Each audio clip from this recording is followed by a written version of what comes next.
বন্ধুগণ কি আর কইতাম, হারা জীবন খালি হইনি এইলাম যে মানুষ কাঁঠালের তরকারি কি পছন্দ করে, একবারে বলে গোস্তের মতন লাগে, কি মজার মজা। আমি তো জীবনও খাইনি কিন্তু এই গোস্তের মতন তরকারিটাতে আজকে কিন্তু আমি আয় পড়ছে এই কাঁচা কাঁঠাল রানতে বিল্লা, কিন্তু কি একটা অঘটন করছে। কাঁঠাল যদি কাটতে যাই এমন একটা অঘটন ঘটবে এটা লেগে কিন্তু আমি মোটেও প্রস্তুত ছিলাম না, কোনো অসুবিধা নেই। যাই হোক কাটতে আছি হেইও ঠেলারে ঠেলা ঠেলতে আছে, কোনো রকমই কাটতে পারতেছে না। এত কষ্ট যে কাটা আমি তো বুঝতেই পারি না। এন কাটতে কাটতে দিই ওরে আল্লাহ কি কাঁঠালের কাটা, আজকে বুঝলাম ফিরিতি কাঁঠালের আঠা। তো যাই হোক এই যে কাটাকাটি শুরু করে দিছে, কাটতে কাটতে আমি তো দেখলাম যে কেমনে ভরে গেল তেলটা। দেখছেন নাকি একটা ঘটন ঘটলো, দেখছেন নাকি একটা ঘটন ঘটে গেল। আমি কিন্তু মোটেও প্রস্তুত ছিলাম না রে, কি একটা অবস্থা হইলো। যাই হোক এই তেলটি কিন্তু সব হাতের মধ্যে লইছে মতন দেখলাম যে আমার আর একটু ভালো হয়েছে। না ফলে তাড়াতাড়ি তেল হাতের মধ্যে লইতাম না, ফর্সে দেখে তেলগুলো লইছে। এরপরে আমার হাতের মধ্যে কিন্তু একটু আডামাডা লাগে না, আর বটনির মধ্যে যে কি পরিমাণ লাগছে সেটা তো দেখতেই আছে না। আর এগুলো সুন্দর করে আমি কাটতেছি, একবার চোল কাটা কিন্তু মোটা করে কাটমো, কাটতে এরপরে সব টুকরা টুকরা টুকরা করে দেখবো কি গোস্তের মতন লাগে। জীবনও কিন্তু রান্ধি না, কিন্তু জীবনের প্রথম রান্ধতে কিন্তু অঘটনটা ঘটলো, তেলটি সব পরে গেল। কোনো অসুবিধা নাই। আগের দিনে বুড়ারা কিন্তু কইতো যে বুড়িরা কিন্তু কইতো যে তেল ফলে আফসোস করেছেন, থাক আমি আফসোস করলাম না, কোনো অসুবিধা নেই। আর এগুলো সব খান্ডা খান্ডা করে কাটলাম, কাইটটা কিন্তু আর গোস্তের মতন যে রাইন্দা দেখাই দেবো, যে মানুষ বিলে গোস্তের মতন রাইন্দা খায়, আমিও রাইন্দা দেখাই দেবো। তো কাঁঠালটা যেমন কষ্ট করে আনছে এমন কষ্ট করে রানতে আছে। আসলে কাঁঠাল কাটাটা করাটা রান্নাটা এমন একটা কঠিন কিছুই না, কিন্তু মানুষে কয় অনেক কঠিন। কঠিন খালি এইটাই ওই যে আড়াদের মধ্যে আড়াউড়া লাগিয়ে থাকে। আর আড়াউড়া লাগবো কিন্তু একটু বেশি করে তেল লয়ে লেবানি, যে আমার একটু ফইরা গেছে কিন্তু আমি এটি সব হাতের মধ্যে লয়ে লিছি। তো যাই হোক এগুলো সব কাটা শেষ হয়ে গেছে।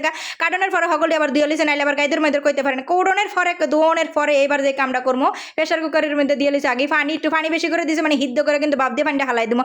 লগে একটু হলুদ দিয়ে দিছি, কি লেগে হলুদটা দিলাম, লবণটা দিলাম, হেড হইলো গিয়ে হলুদটা দিলে সুন্দর একটা কালার হইবে, হেড লেগে দিলাম। তো প্রেশার কুকারে আমি কিন্তু ভালো করে সিদ্ধ করে লিছি। অনেকে কিন্তু দেখি যাবার একটু গোস্তের মতন টুকরা টুকরা করে রান্ধে, আমি গোস্তের মতো কোনো কিছু দিব না, গোস্তের মধ্যে কোনো কিছু দিব না। আগে প্রথমবার রান্তাছি তো গোস্তের মতো নষ্ট করবো, যদি মজা না হয়। হেড লেগে যে হিদ্ধ করলাম, হিদ্ধ করলে বাপ করে এটা আমি একটু নরম করে লাইছি, কারণ আমি একটু গালাগুলাই রান্নবো, দেখি চেষ্টা করি কি হয়, দেখা যাক আজকে কি অবস্থা হয়। তারপরে যে এই কামটা করলাম হেইডাই লাগিয়ে কিন্তু কড়াইয়ের মধ্যে দিয়ে দিলাম তেল দিয়ে দিলাম, এর মধ্যে সব ময় মশলা দিলাম, একবার গোস্তের মতন রান্নবো তো গোস্তের সব ময় মশলা, এলাচ দারুচিনি তেজপাতা সকল জিনিস দিয়ে দিলাম, দিয়া লবণ হলুদ মরিচ আদা রসুন জিরা সকল কিছু দিয়ে দিলাম, দিয়া সুন্দর মতন পরিমাণ মতন দিয়া একবারে সুন্দর একটা চকমকো কালার বাড়ি করে নিলাম, একদম চকমকো কালার। দেখছেন নাকি সুন্দর লাগতেছে।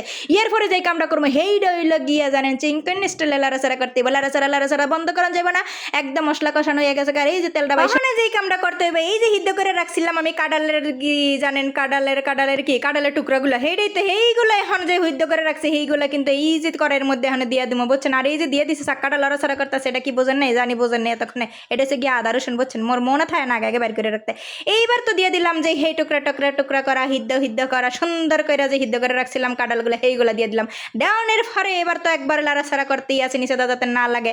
তো কালারটা কিন্তু সেই লেভেলের একটা সুন্দর হয় নাই, আমি মনে করছি না জানি কি সুন্দর হইব, কিন্তু খাইতে যে কি টেস্ট হয়েছে একবারে গোস্তের থেকেও বেশি মজা। 800 টাকা কেজি যে এই গরুর মাংস কানানেরা, এই গরুর মাংসের স্বাদের থেকেও বেশি এত মজা যে হইব জীবনে কল্পনা করিনি। এই প্রথমবার রান্না করছি, জীবনের প্রথমবার এত মজা আমি কল্পনা করি নাই।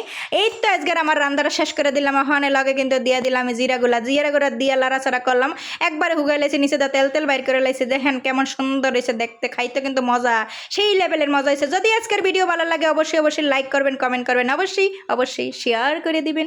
আল্লাহ হাফিজ।